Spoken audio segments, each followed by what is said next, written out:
अगर ये बात बनी रहे जीवन भर कि हमारी इच्छा महत्वपूर्ण है, हमारी अनुकूलता महत्वपूर्ण है, पर यदि गुरु माँ की कोई इच्छा है अथवा कोई अनुकूलता है तो बेमन से अथवा परेशान होकर पर अपनी इच्छा और अनुकूलता को दबाएंगे, परेशान होएंगे, दबाने में दिक्कत होगा, उसको छोड़ने में दिक्कत होगा, पर अपना पूरा प्राण लगा देंगे, होगा, चलेगा। किसी से दीवानी मैं तेरी दीवानी हो जाएंगे।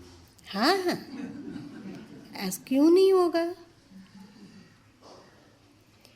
एक बात है, पहली बात इसको दिमाग में भर लीजिए कि ये संसार छूटने वाला है कि नहीं। जैसे आपके गुरु भाई अशोक महोदय जी हैं, उलट के देख लीजिए, जिस बात के लिए वे टेंशन लेते हैं वो टेंशन कहाँ होता है? मन में होता है। और वो मन साथ जाएगा कि छूट जाएगा? यहीं पर साथ जाएगा। और जिस कारण टेंशन हो रहा है वो साथ जाएगा कि छूट जाएगा? छूट जाएगा, छूट जाएगा ना। जिसके कारण हो रहा है वो छूट जाएगा। अब क्या होगा कि समझ नहीं होने के कारण छूट जाने वाली चीज के लिए इतना टेंशन लिया गया कि धीरे धीरे करके फिर हम लोगों को टेंशन लेने की आदत बनेगी। हमारा संस्कार बन रहा है कि नहीं? टेंशन लेने की बन रहा है, बन रहा है। तो जब हम लोग यहाँ से निकलेंगे, जाएंगे, तो जिसके कारण टेंशन हो रहा है वो तो छूट जाएगा, पर जो टेंशन हो रहा है इसका स्वभाव साथ चला जाएगा। अब जहाँ जाएंगे हम लोग तो बच्चा बनेंगे, और ये तो पक्का है कि मनुष्य शरीर में ही आएंगे। हम लोग सत्संगी हैं, हम लोग सद्गुरु से जुड़े हुए हैं, यथासंभव हम उनकी सेवा करते हैं, उनका आज्ञा पालन करते हैं, और सत्संग में भी आते हैं, और एक धार्मिक प्रवृत्ति है, तो मनुष्य योनि में तो आएंगे जरूर। पर वहाँ टेंशन लेने की आदत ज्यों की त्यों रहेगी। तुम लोग देखते होगे, छोटा छोटा बच्चा होता है तो उन लोगों का भी अलग अलग स्वभाव होता है ना। किसी बच्चे से यदि तुम उसके हाथ में जो खिलौना है वो ले लो तो एकदम सिर पटकने लगता है, हाथ पर फेंक कर चिल्ला चिल्ला कर रोने लगता है, पूरा कोहराम मचा देता है, जो चीज चाहता है वो लेकर ही दम लेता है। और अगर सोने जाता है तो उस चीज को पकड़े पकड़े ही सोना चाहता है। तुम लोग देखे वैसे बच्चों को। और यदि सोए में से भी उसका गुड़िया है अथवा कोई खिलौना है उसके हाथ से लेने लगो तो फिर वो रोने लगता है, फिर उसके हाथ में मालूक दे देती है और थपकी लगाती है कि सो जाओ सो जाओ सो जाओ। फिर वो चीज को लेकर बच्चा सो जाता है। मतलब ना जागने में छोड़ पाता है और ना सोने में छोड़ पाता है, और उस चीज के लिए बड़ा व्याकुल बिकल होता है। ऐसे बच्चे देखे हो तुम लोग? तो वैसे ही हम लोगों का स्वभाव रहेगा। माँ दूसरे बच्चे को गोद ले ली तो हम लोग चिल्लाएंगे, रोएंगे और चाहेंगे कि उसको उतार के नीचे करें और हम गोदी में बैठे। और वो टेंशन का आदत वहाँ भी दुखी करता रहेगा। यदि समझ हो जाए कि जो चीज, जो वस्तु छूटने वाली है उसके लिए ना छूटने वाले संस्कार, मलिन संस्कार को हम नहीं बनने देंगे। समझ आ जाए तो क्या होगा? पुरुषार्थ करेंगे, प्रयत्न करेंगे। पुरुषार्थ और प्रयत्न में कोई कमी नहीं होगी। जैसे एक साधारण संसारी प्रयत्न करता है उस चीज को सुरक्षित रखने के लिए, उसी तरह एक ज्ञानी भी उस चीज को सुरक्षित रखने के लिए पुरुषार्थ करता है। पर दोनों के मन की क्वालिटी में अंतर होता है। जिसके पास समझ नहीं है वो उस चीज को सुरक्षित करने के लिए टेंशन लेता है, विकल होता है, अशांत होता है और एकदम उस चीज से चिपके रहना चाहता है। और ज्ञानी लोग क्या करते हैं कि ज्ञानी लोग भी पुरुषार्थ कर रहे हैं, पर उनमें समता है। अगर वो चीज बची रह जाती है तो भी बहुत अच्छा, और छूट जाती है तो भी बहुत अच्छा। किसी कार्य में सफल होते हैं तो भी बहुत अच्छा, और असफल होते हैं तो भी बहुत अच्छा। प्रयत्न करना है, समझ रहे अरुण जी? प्रयत्न करना है, पर अंदर में समता रहनी चाहिए, अंदर में शांति रहनी चाहिए। क्योंकि समता नहीं लाएंगे, शांति नहीं लाएंगे तो इस जीवन में भी हम दुखी रहेंगे और आने वाले जीवन में भी दुखी रहने का ही संस्कार हम लोगों में बना रहेगा। ये समझ हो जाए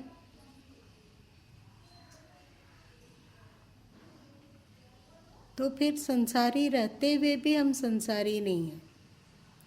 और यदि ये समझ ना रहे तो हम सन्यासी होते हुए भी सन्यासी नहीं हैं। सही है? सही है ना?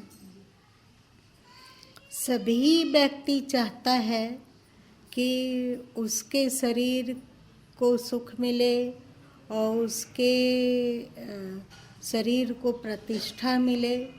पर जो सन्यासी होते हैं, जो ज्ञानी होते हैं, वो बेपरवाह होते हैं। यदि शरीर की प्रतिष्ठा हो रही है तो भी वाह वाह, और यदि नहीं हो रही है तो भी वाह वाह। गुरुमा जब अभी रांची में बहुत दिन तक रह गए थे तो एक बार बच्चे लोग बैठे हुए थे सब, तो चर्चा चली, पिक्चर की कोई चर्चा चल रही थी। तो गुरु माँ बोले कि गुरु माँ बचपन में बहुत पिक्चर देखे हैं, ऐसा नहीं है कि नहीं देखे हैं, पर एक बात हमें समझ में नहीं आई अथवा नहीं आती थी, वो तुम लोग बताओ कि तुम लोगों को समझ में आती है कि नहीं। क्या समझ में नहीं आती थी कि जैसे कोई हीरो है, वो उसके माँ बाप को अथवा उसकी गर्लफ्रेंड को बंधक बना लिया कोई बदमाश जो कि खलनायक है, और कहा कि ये काम करो, गैर कानूनी काम, कोई अनुचित कार्य, कि ये करो, ये चोरी करो, ये डाका डालो, अथवा तुम उसकी हत्या में जाओ, उसकी हत्या करो, वरना तुम्हारे माँ बाप को मार देंगे, अथवा तुम्हारी पत्नी को मार देंगे, अथवा तुम्हारे बच्चे को मार देंगे। तो आज तक हमें समझ में नहीं आया, और उस समय भी नहीं आता था कि लोग झुक काहे जाता है। ये नहीं कह सकता है जिसको मारना है मार दो, लेकिन हम गलत मार्ग में नहीं जाएंगे। क्या लगा? नहीं, बहुत बार ऐसा होता है, आज के समय में भी होता है कि किसी लड़की का गलत एंगल से कोई वीडियो बना लिया, वो स्नान कर रही है, चाहे कहीं भी वस्त्र बदल रही है, तो गलत एंगल से वीडियो बना लिया और कहता है कि तुम मेरी अमुक अमुक अमुक अमुक इच्छा पूरी करो, वरना हम ये वीडियो को वायरल कर देंगे। तो लड़की लोग मान जाती है। हमें समझ में नहीं आता है कि वीडियो वायरल होने से क्या नुकसान है।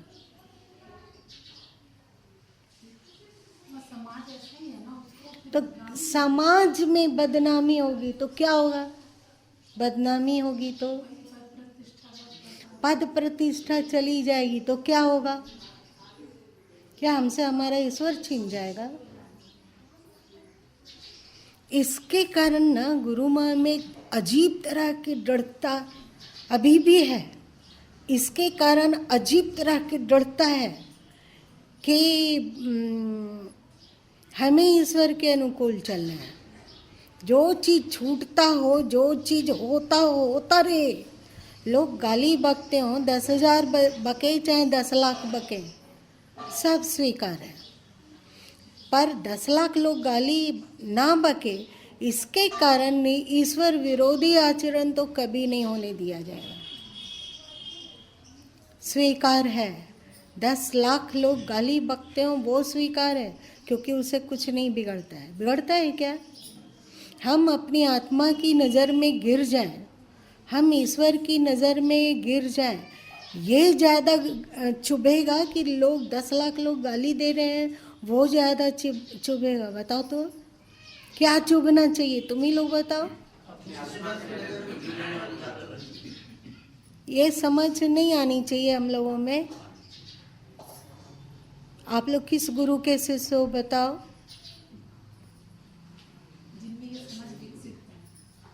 जो इतने दृढ़ हैं तो आप लोगों में भी आना चाहिए। गाय का बच्चा गाय ही होना चाहिए, कोई भेड़िया नहीं होना चाहिए। तो ऐसा क्यों है? तो केवल क्या तुम लोग झूठ झूठ बोलते हो? गुरु माँ गुरु माँ गुरु माँ गुरु माँ गुरु माँ, झूठ झूठ बोलते हो कि सच सच बोलते हो? सच बोलते हो। तो मेरा गुण क्यों नहीं है आप में? उसी का तो संघर्ष है माँ, कि पूरी तरह से ग्रहण किया है, उसी का तो संघर्ष है। आप में ये क्षमता है कि उसको आप अपने जीवन में उतार लें उस जीवन में। जैसे लोग कहता है कि परिवार में अंतिम समय तक आसक्ति और आकर्षण बना होता है। इसीलिए प्रियंका बहन बोली क्या कि नहीं, परिवार में आसक्ति 70% छूट गया, 30% है। और गुरु माँ का कहना है कि परिवार से प्रेम करना बुरा नहीं है। तुम लोगों से प्रेम करना गुरु माँ के लिए बुरा है क्या? तुम लोग हमें बांधोगे? तुम लोगों से क्या है? क्या वैराग्य है? इसका मतलब क्या है कि तुम लोगों से प्रेम नहीं करें? ठीक है कि वैराग्य है, ईश्वर के प्रति भक्ति है, आत्मज्ञान की ओर अग्रसरता है, समझ है, लेकिन इसका मतलब ये तो नहीं है कि हम तुम लोगों से प्रेम नहीं करें। है क्या ये मतलब? तो जैसे तुम लोग हो वैसे ही वो परिवार है। शिशुवत प्रेम आप कर रहे हो, वहाँ हो जा रहा है कि मेरी माँ, मेरे पिताजी, मेरा भाई है। अभी बता रहे हैं ना, अभी बता रहे हैं। ठीक है, आपसे ज़्यादा भाई से प्रेम करते हैं, बहुत अच्छी बात है। आपसे ज़्यादा जो जिस परिवार में जन्म हुआ उस परिवार में प्रेम है, क्योंकि उन लोगों का जो प्रेम है शायद वो आपसे ज़्यादा हो गुरु माँ के प्रति। यदि आप में ज़्यादा प्रेम है, आप ज़्यादा प्रेम कर रहे हैं गुरु माँ से, तो स्वाभाविक है कि उधर का प्रेम जो है वो कन्वर्ट आप में हो जाएगा। नहीं होगा क्या? होगा कि नहीं होगा? अगर परिवार से एक रस चिपका होता तो जो बच्ची लोग होती है, जब तक उसकी शादी नहीं होती है तब तक वो माँ बाप और भाई बहन से बहुत ज़्यादा प्रेम नहीं करता है। हाँ, करती है ना, लेकिन विवाह हो जाने के बाद भी क्या उतना ही प्रेम रहता है? रेनू बताओ सच सच। हाँ, कम हो जाती है। क्यों? क्योंकि वो कन्वर्ट हो गया किसी और जगह में, वहाँ से ज़्यादा किसी और परिवार में वो प्रेम आ गया। तो ये प्रेम आ सकता है क्या? पति में आया, बच्चों में आया, अथवा जो वो अपना घरौंदा बनाई है संसार में आया, उसका जो भी रिश्तेदार है उस जो भी होगा उसमें आ जाएगा। तो ये तो प्रेम बदलता रहता है। पर इसका मतलब ये नहीं है कि उसका अपना भाई बहन और माँ बाप के प्रति प्रेम नहीं है। है क्या? है क्या? ऐसा प्रेम रहता है, पर वो गौण प्रेम हो जाता है और प्रमुख प्रेम हो जाता है जो कि आपका नया परिवार है। वैसे ही एक सन्यासी है, वैसे ही प्रियंका बहन हो, चाहे गुरु माँ हो, चाहे गीता हो, चाहे और कोई भी सन्यासी हो, उसका प्रेम रहता है परिवार में। वैसे ही जैसे एक विवाहित बच्ची का माँ बाप भाई बहन में प्रेम रहता है, पर उसका विशेष प्रेम गुरु गोविंद में होता है।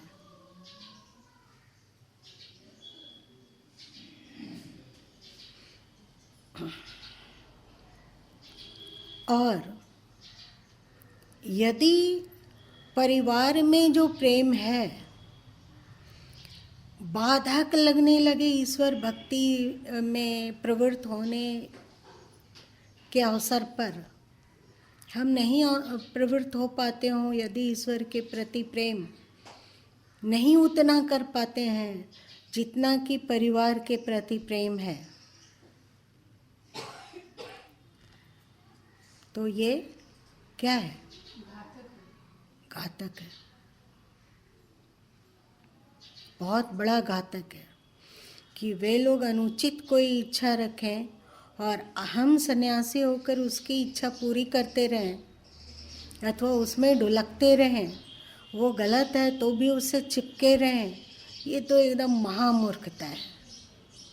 एक ज्ञानी सन्यासी के भी दिल में प्रेम रहता है, शिष्यों के प्रति भी प्रेम रहता है, और जो जिस घर में वे जन्म लिए, जिस परिवार के बीच जन्म लिए, उसके प्रति भी प्रेम रहता है।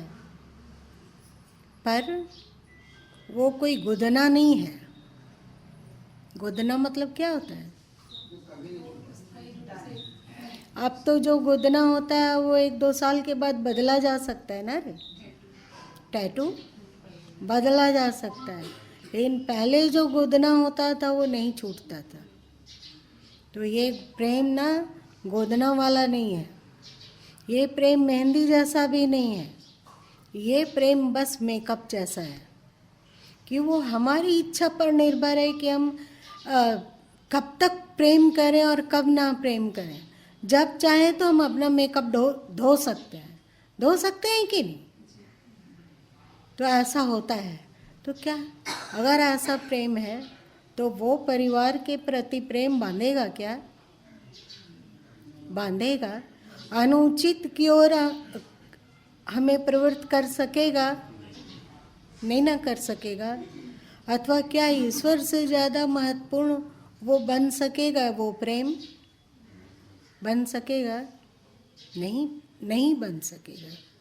तो ऐसा प्रेम बाधक नहीं है। आप सबों के प्रति अथोर प्रेम है, सचमुच में है। सबका हित चाहते हैं, सबको सद्बुद्धि मिले, सबका कल्याण हो, ये प्रेम बाधक है? बाधक नहीं है। पर ये प्रेम यदि चिपकाऊ हो जाए कि जो थोड़ा सा प्रशंसा कर दे, जो थोड़ा सा महिमा गा दे, अथवा जो आगे पीछे ज़्यादा डोल के सेवा करता हो, यदि उसमें ढुलका होता रहे और उसको महत्व देते रहें और उसमें अजीब तरह का एक चिपकाऊपन हो जाए, तो ये बाधक बनेगा कि नहीं? बनेगा। तो ये चिपकाऊपन नहीं होना चाहिए। प्रेम बुरा नहीं है, चिपकाऊपन बुरा है। मान लो कि गुरु माँ अमित से बहुत प्रेम करते हो, मानो कि बहुत प्रेम करते हो, और अमित भी गुरु माँ के इर्द गिर्द चक्कर काटता हो और सोचता हो कि गुरु माँ की क्या आवश्यकता है, गुरु माँ को किसी तरह का कोई तकलीफ ना हो, उनकी सारी इच्छाओं को पूरी करें, अथवा जो उनको कैसे आराम दिया जाए, अथवा उनको कैसे सुख पहुंचाया जाए, ऐसा ही उसके अंदर भाव रहता हो, और गुरु माँ अमित के प्रति चिपक जाए, तो ये बुरा होगा कि अच्छा होगा? उसके प्रति आसक्त हो जाए। अब वो आसक्ति इतनी बढ़ जाए कि अमित यदि गलत करता है तो भी गलत नहीं कह पाते हैं। अमित यदि गलत मार्ग में जाता है और आज्ञा विरुद्ध आचरण करता है, साधुता विरुद्ध आचरण करता है, तो भी उसको छोड़ नहीं पाते हैं,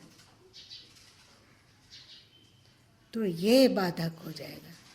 ये दोनों के लिए बाधक हो जाएगा, दोनों के लिए बाधक हो जाएगा, मतलब अमित के लिए भी गुरु माँ के लिए। अमित को कैसे बाधक होगा? उसका कल्याण कैसे होगा? मतलब चिपकाव हो जाएगा तो सुधार नहीं होगा। उसका कल्याण बाद में करना, पहले तुम अपना कल्याण करो। यदि गुरु अपना कल्याण नहीं कर पाता तो वो शिष्य का भी कल्याण कभी नहीं कर सकेगा। कैसे कर लेगा? वो अपने नरक में धंसा हुआ है, तो फिर वो शिष्य को कहाँ से स्वर्ग में उठाएगा? उठा सकेगा क्या, बताइए? वो अपने मोह से एकदम बंधा हुआ है, जकड़ा हुआ है। तुम लोग सुने हो ना बीजक नहीं साखी ग्रंथ में कि बंदे को बंधा मिले क्या? हाँ, बंदे को बंधा मिले छूटे कौन उपाय। यदि बंधन ग्रसित गुरु के पास कोई बंधन ग्रसित शिष्य आ जाए, तो गुरु स्वयं बंधन ग्रसित है, तो शिष्य का बंधन क्या तोड़ेगा? क्या खाक? समझे मेरी बात? गुरु माँ मुक्त होंगे, गुरु माँ कल्याण को प्राप्त करेंगे, तभी आप लोगों का कल्याण कर सकते हैं, अथवा उसमें सहयोग कर सकते हैं। और अपना ही कल्याण नहीं कर पाए हम स्वयं मोह में पागल हैं, तो आपको क्या मोह से छुड़ाएंगे? जो भी बैठा हुआ सब डूबेगा। तो जो सद्गुरु होते हैं, अथवा सद्गुरु उसे ही कहा जाता है कि प्रेम तो सबसे करते हैं, परंतु उनका मोह कहीं नहीं होता है। अभी छोड़ना हो तो अभी छूट जाएगा, और यदि प्रेम बना रहे तो भी कोई हर्जा नहीं है, मोह नहीं होगा। चिपके रहने की आदत नहीं होगी। मृत्यु के समय में न उनको उनकी याद आएगी और न वो दिमाग में घूमेंगे।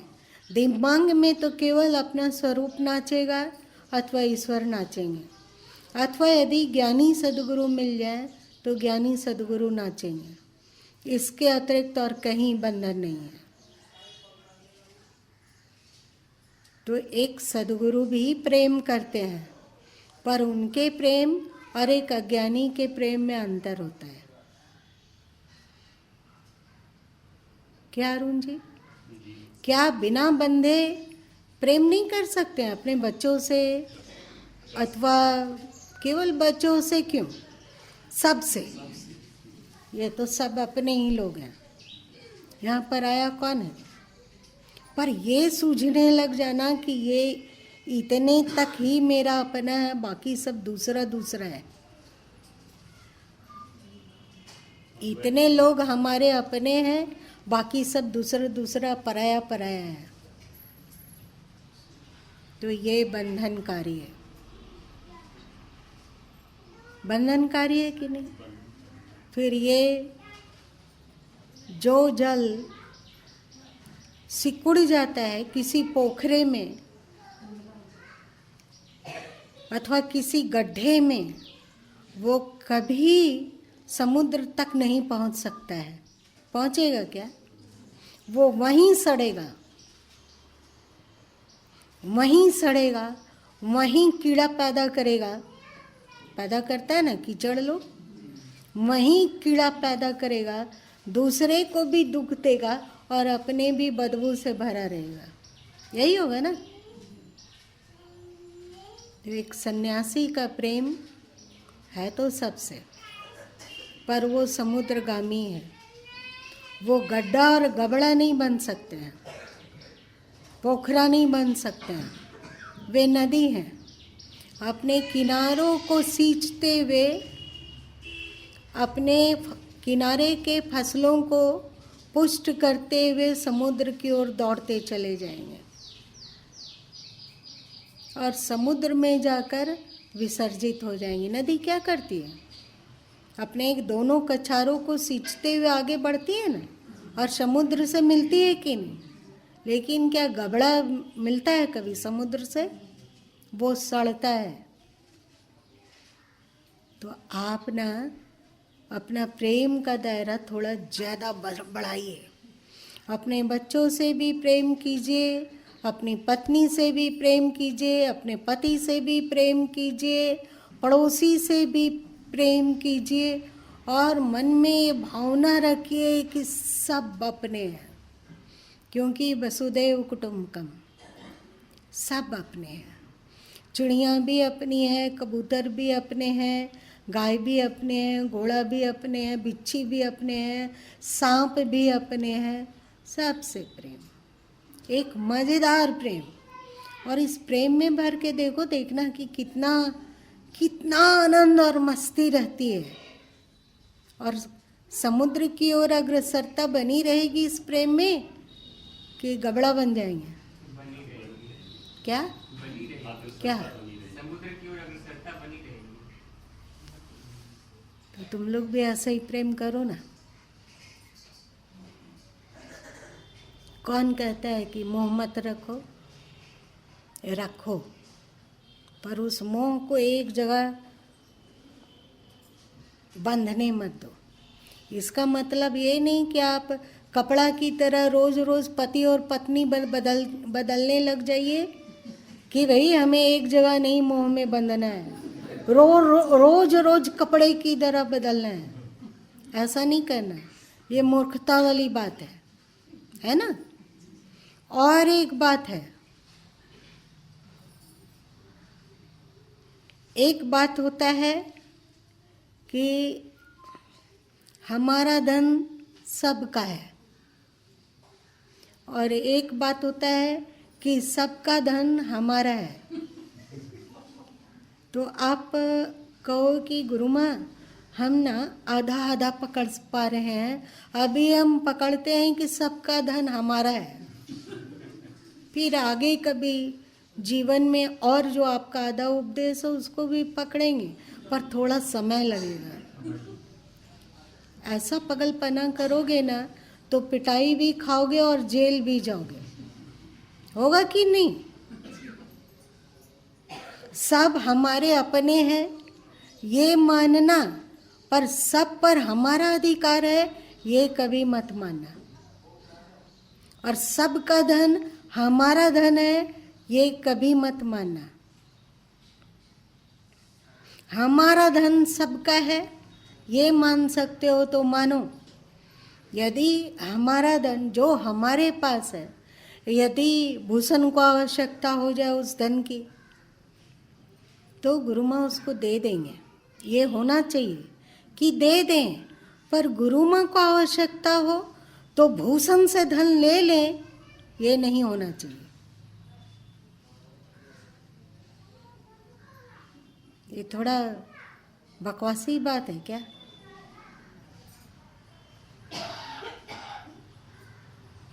बकवासी बात है पकड़ा जा सकता है, क्या? विवेकपूर्वक पकड़ा जा सकता है कि आप अपने बेटे पर खर्च करते हैं, बहुत अच्छा। उसको यदि पढ़ाने की ज़रूरत हो तो आप पढ़ाइए लिखाइए, पर वो जो उसका धन है वो मेरा है ये मत कीजिए। वैसे ही सन्यासी लोग का है। आप एक छोटा दायरे में बने तो आपको उतना तक दिख रहा है।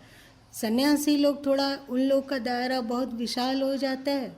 उसके पास जो आते हैं,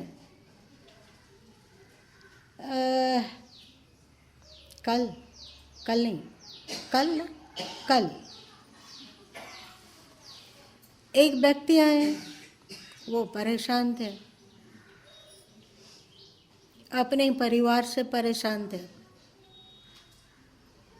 उसका परिवार वाला उनको खाने पीने नहीं देता था, तो सुबह वो हॉर्लिक्स बिस्किट खा के जाते हैं अपना व्यापार करने के लिए, दुकान खोलने, और रात में आते हैं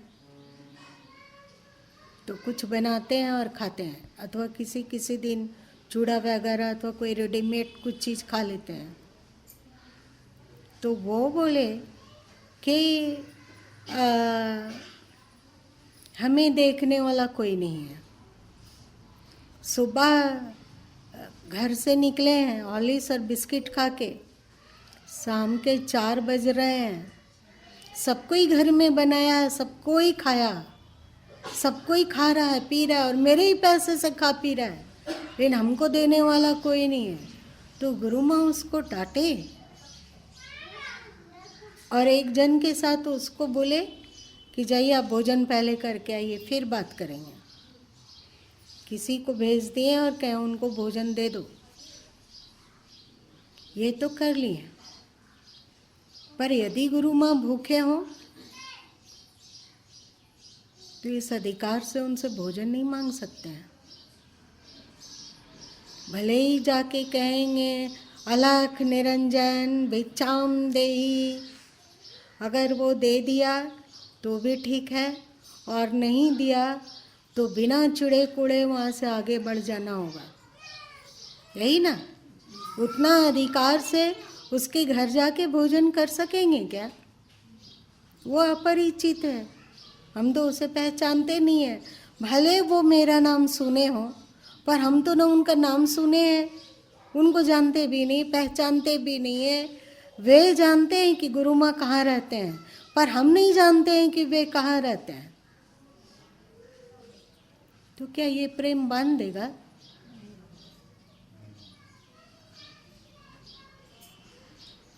ऐसा ही है, ज्ञानी और अज्ञानी में बस इतना ही अंतर है।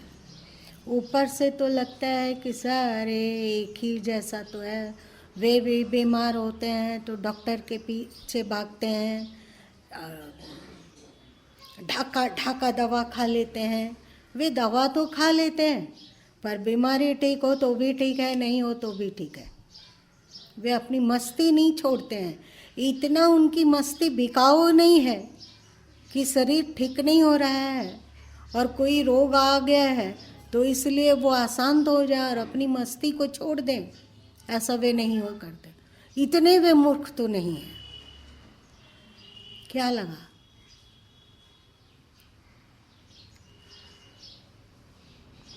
इलाज तो कराएंगे उतना ही जितना आप कराते हैं, पर उनके पास आपसे अधिक मस्ती रहेगी। चाहे वे बीमार रहें तो भी, शरीर एकदम रोग से जर्जर हो जाए तो भी एकदम मस्त हैं। और तो और आप उन्हें प्रणाम करते हैं तो भी वे मस्त हैं, और आप उनकी निंदा करते हैं तो भी वे मस्त हैं। आप निंदा कर रहे हैं इस कारण वे अपनी मस्ती को छोड़ देंगे, ऐसा नहीं होता है, ऐसा नहीं होगा।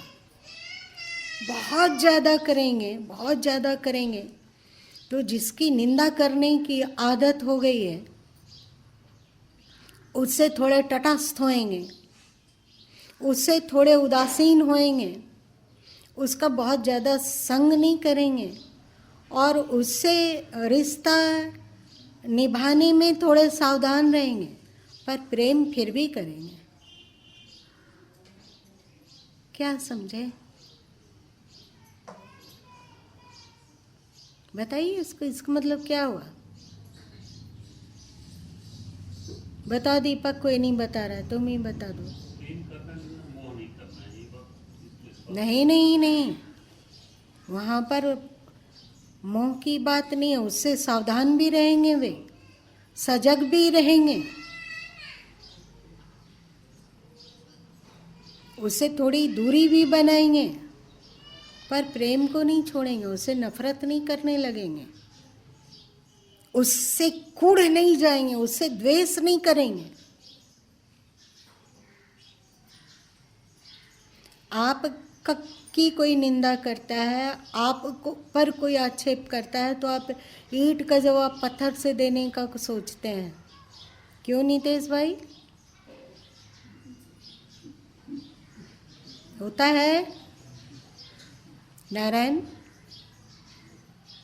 कोई तुम पर तुम्हें आंख दिखाएगा तो तुम क्या करेगा बोलो? तुम भी आंख दिखाएगा?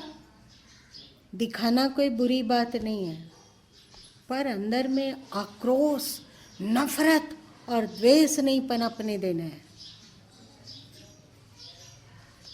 मतलब व्यवहारिक रूप से राजनीति से रहित होकर व्यवहार कर लेंगे जैसा जो उचित है। और लोहा भी, चिमटा भी लोहा है, सुई भी लोहा है और तवा भी लोहा है। तो तुम क्या तवा का उपयोग सीने में करती हो? सुई से इसका मतलब क्या है कि सुई से आप उपयोग ले रही हो, तो क्या आपको तवा से नफरत हो जाता है? होता है क्या? राग और द्वेष से मुक्त होकर व्यवहार करना। और राग और द्वेष से मुक्त कौन हो सकेगा?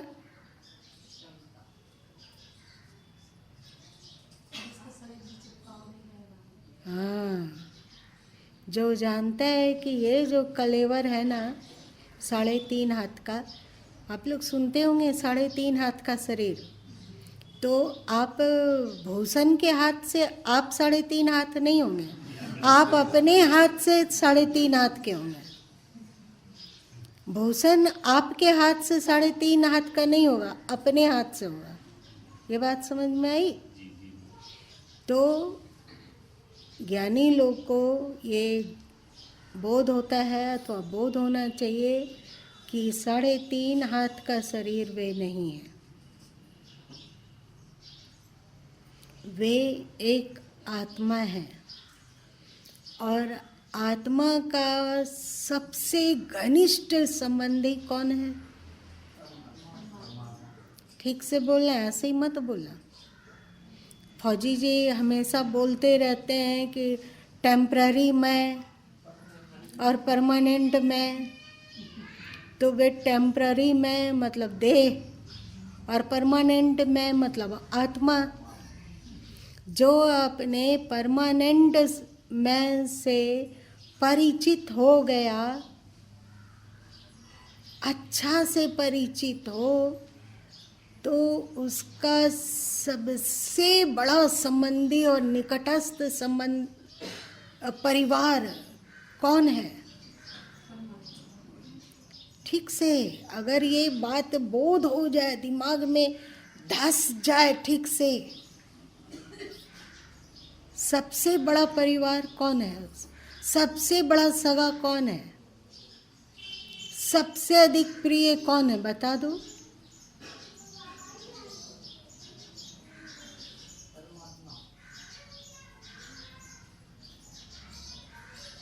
यदि सच्चा मैं जो परमानेंट मैं से परिचय हो जाए तो मनुष्य को परमात्मा किसको मतलब कि परमात्मा को तो महत्व है, पर सदगुरु का नहीं, जो आपको इस घुटी को पिलाते हैं।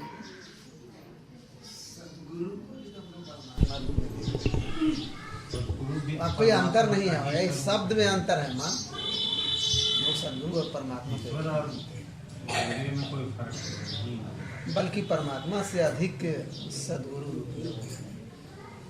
वही हमें यदि आप परमानेंट मैं की ओर जाते हैं और सदगुरु के इशारों को समझने लगे हैं और सदगुरु के इशारों के अनुरूप अपना जीवन ढालने का पुरुषार्थ करते हैं, तो भले ही आप सबसे के प्रति कर्तव्य करते हो, पर सर्वाधिक प्रेम और अपना कौन बन जाएगा? गुरु और गोविंद। इसमें कोई पेंच है क्या? तुम लोग बताओ।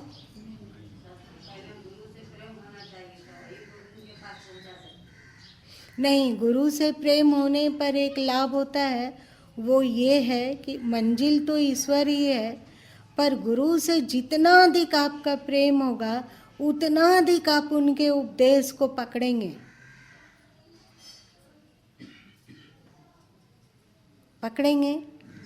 यदि आपका सदगुरु के प्रति प्रेम नहीं होगा, और दुनिया में बिखरा हुआ प्रेम बहुत बहुत बहुत जगह है,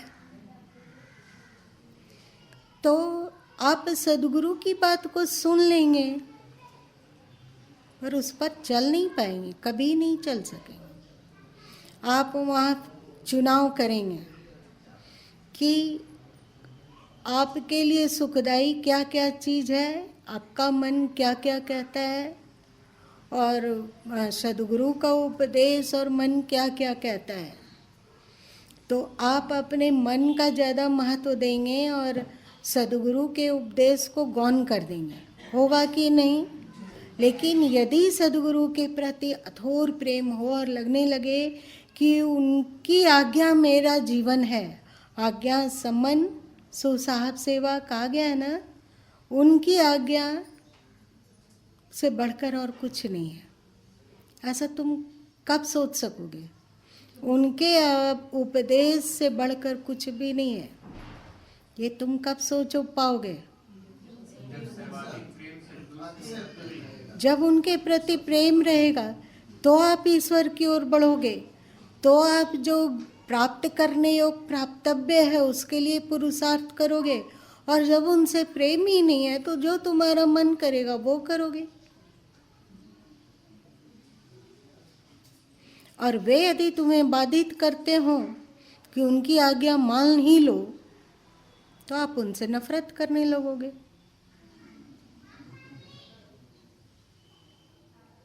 जैसे गुरु भी आज्ञा सोच समझ कर देते हैं। जैसे अभी अमित को आज्ञा दे सकते हैं, लगता है कि दे सकते हैं कि तुम अपना हाथ पैर मोड़कर चुपचाप आश्रम में बैठो, बैठो चुपचाप, कहीं नहीं जाना है। पर हम ये आज्ञा अरुण जी को नहीं दे सकते हैं। अगर ये आज्ञा अरुण जी को दे दें तो क्या होगा? अरुण जी का मन बागी बनेगा कि नहीं? क्यों बागी बनेगा? सोचिए।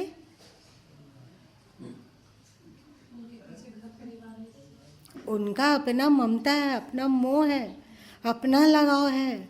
उनको उस लगाव के बीच में रहना अच्छा लगता है। उनके प्रति मरते दम तक चिपके रहना अच्छा लगता है। तो यदि अरुण जी को आज्ञा दे दें ये बात, तो वे बागी बन जाएंगे। मतलब अरुण जी कहने का तात्पर्य अरुण जी नहीं है, कहने का तात्पर्य की पात्रता है। उनको नहीं कह सकते और गुरु माँ कहेंगे भी नहीं। जो जितना पात्रता है कहने का, उतना ही उससे कहा जा सकता है, सबसे नहीं कहा जा सकता है।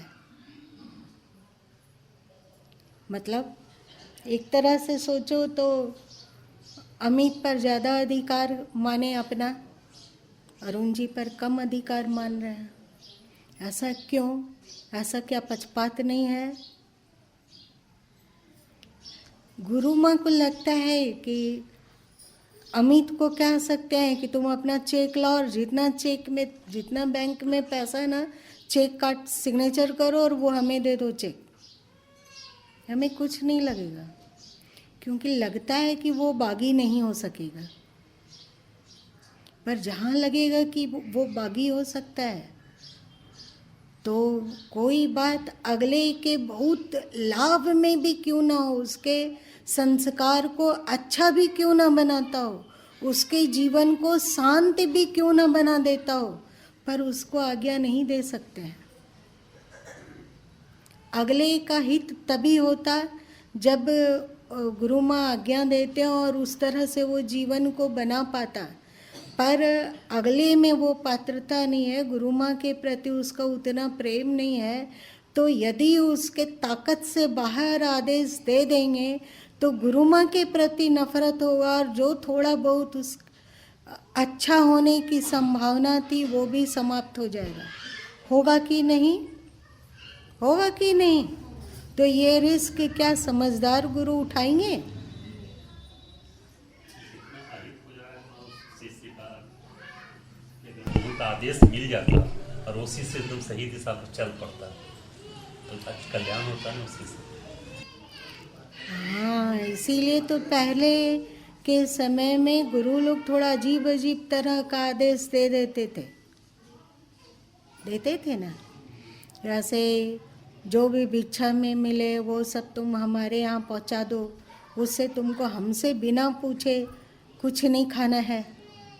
याद आई उपमन्यु, शिष्य उपमन्यु की कहानी? तुम गायों को चराने जाओ पर उसका दूध नहीं पी सकते हो, भूख लगने पर तुम उससे कुछ नहीं ले सकते हो, और तो और शिष्य भूख से व्याकुल होकर जो गाय लोग चिबा के फेन गिराती है उस फेन को चाटने लगा शिष्य। तो गुरु कठोर होके कह दिए कि तुम फेन को भी नहीं चाट सकते हैं, ये दयालु बछड़े तुम्हारे लिए ज़्यादा फेन गिरा देते हैं और स्वयं भूखे रह जाते हैं। ऐसा कसाई जैसा गुरु क्यों बन जाता होगा पहले?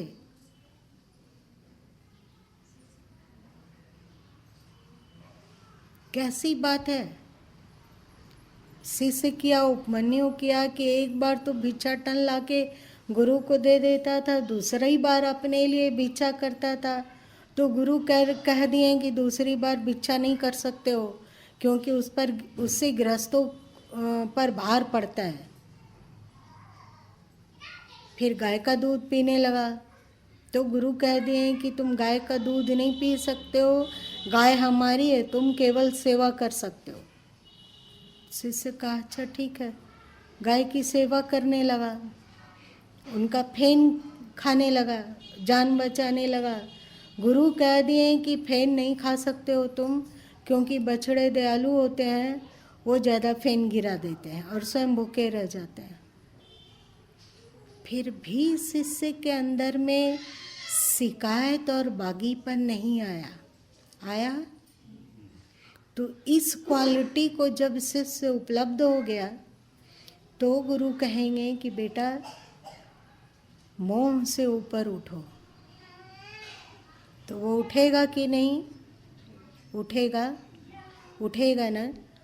और जहाँ पर गुरु देखेंगे कि इसको इस चीज़ से ज़्यादा मोह हो रहा है तो गुरु कहेंगे कि देख बेटा उस चीज़ को तुम छोड़ दे। जैसे मान लीजिए कि राम जी की आदत हो गई कि चावल खाते हैं अथवा रात का भोजन करते हैं तो अंतिम में एक मिठाई ज़रूर खा लेते हैं। और ये आदत इतनी अधिक हो गई कि जब आश्रम आते हैं और कोई कार्यक्रम में सम्मिलित होते हैं तो भोजन तो यहाँ मिल जाता है पर मिठाई नहीं मिलता है। मिलती है मिठाई?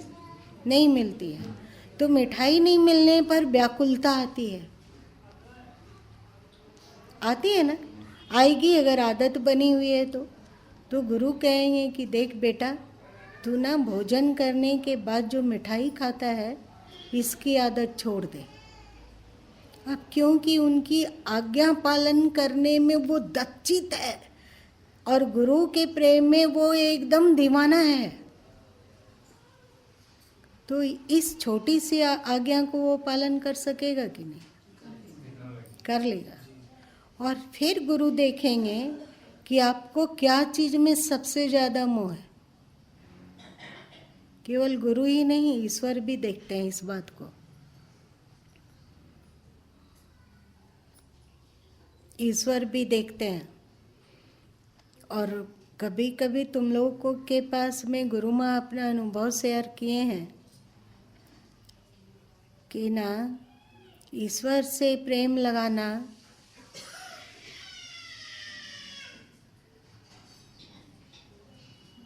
बहुत ही मनोमुखी के लिए घाटे का सौदा है।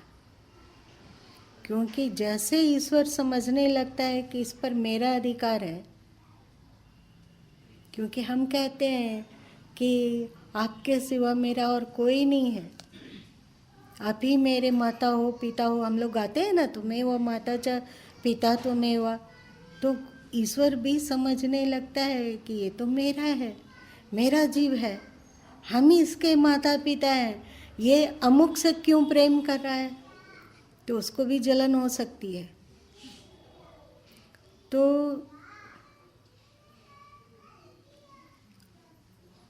कभी कभी अनुभव शेयर किया गया है कि किसी परेशान व्यक्ति का दुख मिटाने के लिए ईश्वर से भी प्रार्थना गुरु माँ नहीं कर पाते हैं। किस डर से? हाँ, कि कहीं उल्टा ना हो जाए, डर लगता है कि उनको लगने लगेगा कि ये उसको ज़्यादा मानने लगा है। अभी देखो, हमसे हमारे प्रेम में डूबकर प्रार्थना नहीं कर रहा है, उसके लिए प्रार्थना कर रहा है, मतलब हमसे ज़्यादा वो महत्वपूर्ण हो गया। तो कहेंगे गुरु माँ कि बचा दीजिए भगवान, तो उसको वो टपका देंगे। इसलिए ना सचमुच में गुरु माँ नहीं प्रार्थना करते हैं। कोई दुख सुनाने आता है तो एक बार कह देते हैं कि प्रभु वो आपका शरणागत है, आपकी जो मर्जी सो कीजिए, पर वो आपका शरणागत है। ऐसा कहने पर हम तो आपके हैं और वो आपका शरणागत है, आपको जो अच्छा लगता है सो कीजिए, तब वो उसका भला करते हैं। ये ट्रिक है, थोड़ा सा पेचीदा ट्रिक।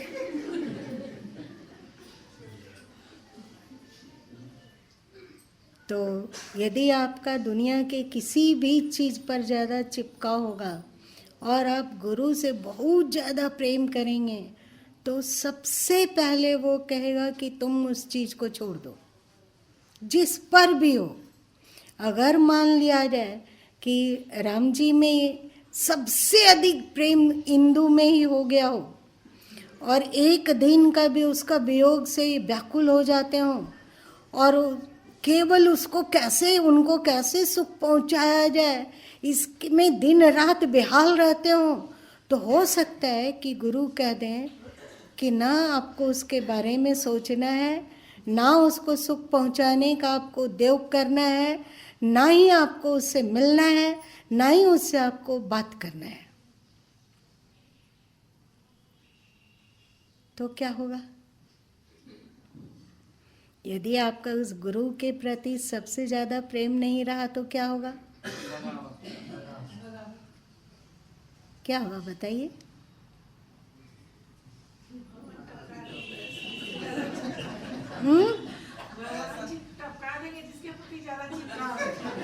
भगवान को ही टपका देंगे।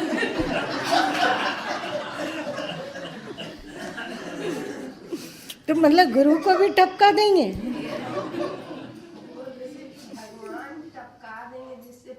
नहीं नहीं, वो तो उसको तब ऐसा करते हैं जब सच में आपका भगवान के प्रति अथोर प्रेम हो, तब वे उस पर दावा करते हैं। वैसे दावा नहीं करते हैं, इतने तो जीव हैं, सब पर कहाँ दावा करते हैं?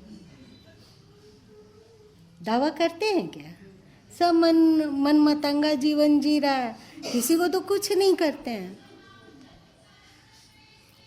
जानते हैं जिसको कि वे सच में हमसे प्रेम करने वाला है और वो हमारे प्रेम के बिना नहीं रह सकता है, चाहे उसके जीवन में कुछ भी कठिनाई ला दिया जाए अथवा कोई भी चीज़ उससे ले लिया जाए, फिर भी हमसे ही प्रेम करेगा, क्योंकि वो जानता है कि तुम्हारे द्वार छोड़ कहाँ प्रभु मैं जाऊँ, है ना।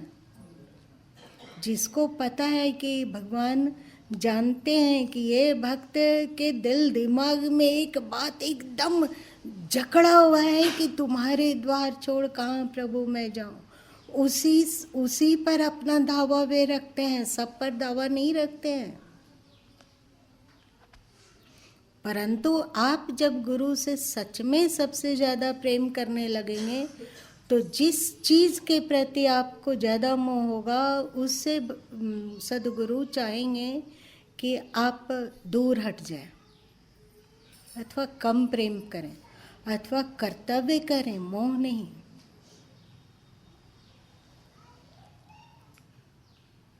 है ना?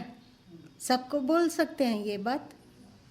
तो गुरु में शिष्य का ये पैरामीटर हुआ कि गुरु जितना अधिकार रख रहे इसका मतलब उसमें पात्रता पक्का, जितना उस पर अधिकार रखते हैं उसकी उतनी अधिक पात्रता है, तभी वे अधिकार रखते हैं, वरना अधिकार का कोई प्रश्न ही नहीं उठता है।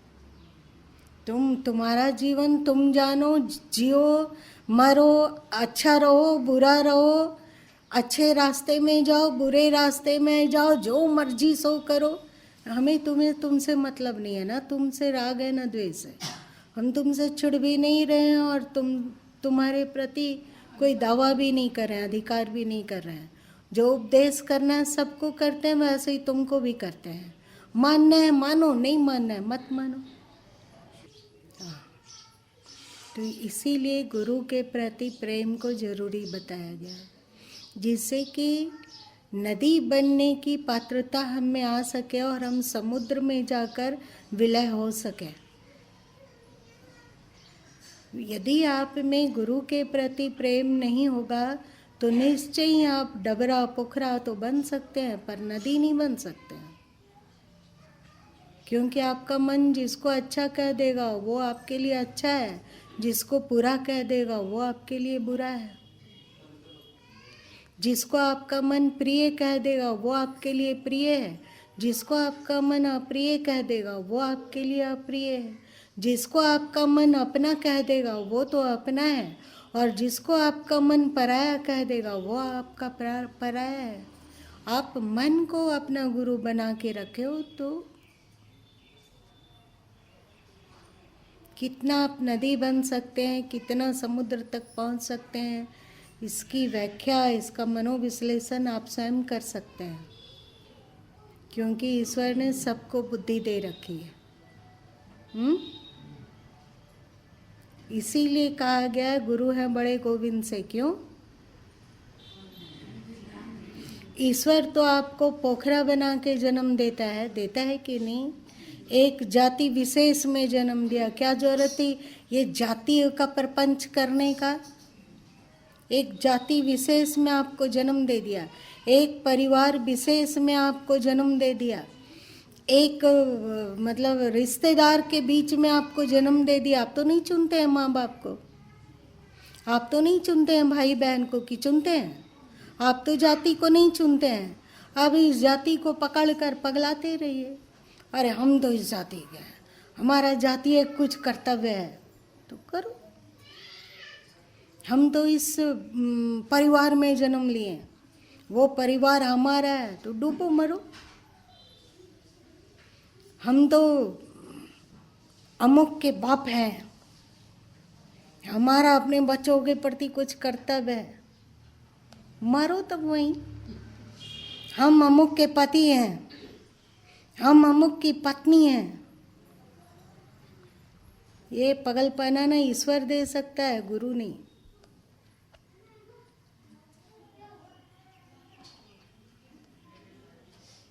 गुरु तो इन सब चीजों को आपसे छीन लेना चाहता है, इन सब चीजों को छीन लेना चाहता है, मतलब इन सब के चिपकाव से छुड़ा देना चाहता है। अपनी सारी शक्ति वो यही करने में लगाता है। तो इसीलिए अच्छा है कि गुरु से प्रेम मत करो, थोड़ी दूरी बना के रखो। आते हो सत्संग सुनो और जाओ, और मस्त होके जीवन जीना चाहते हो, मनोमुखी होके जीना चाहते हो, और मन जो आए सो करना चाहते हो, तो इस बात को, इस सूत्र को पकड़ लो कि भूल कर भी सपने में भी गुरु से प्रेम मत करना।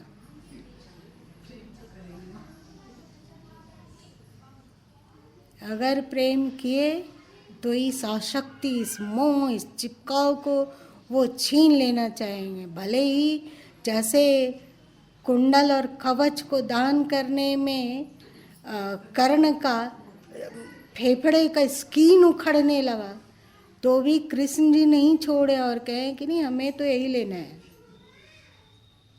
और चमड़ी उखड़ गया तो भी कृष्ण कवच और कुंडल ले लिए थे ना। ऐसा आपके साथ वो ऐसा अच्छी बात है। गुरु माँ का प्रेम तो कुमार जैसा है कि ऊपर से चोट मारते लेकिन अंदर से हाथ लगाकर तो सहारा भी दे रहे हैं। कवच कुंडल अगर ले लेंगे, लहूलुहान हो भी गए तो गुरुमा उसका इलाज भी कर देंगे।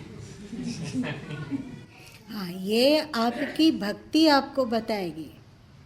आप में भक्ति होगी तो आप ऐसा जानेंगे कोई गुरु कुम्हार है, शिष्य कुंभ है, खोट कबाड़ को वो चुन चुन कर काढ़ रहे हैं, पर उनका सहारा, उनका आसरा, उनका मोरल सपोर्ट, आत्मिक सपोर्ट हमें मिलता है और मिलता रहेगा। ये आपकी भावना पर निर्भर करेगा, आपकी भक्ति पर निर्भर करेगा। इसीलिए कहा जाता है गुरु भक्ति सदा कुर्यात। समझे अशोक जी?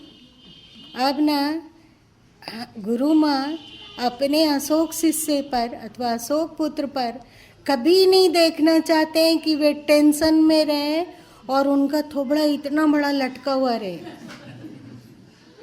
चाहते हैं कि वे एकदम हमेशा प्रसन्न रहे, कर्तव्य जितोड़ करें, पर परेशानी एक पल के लिए भी ना ले, एक पल के लिए भी परेशान ना हो। इससे क्या होगा, लोक भी संवरेगा और हम नदी भी बन सकेंगे, है कि नहीं? और मस्ती भी रहेगा और सुख भी होगा। चल आज इतने ही रहने दे, फिर समय भूल गए। आप लोगों का ढेर सारा समय लिए, फिर से एक बार सॉरी।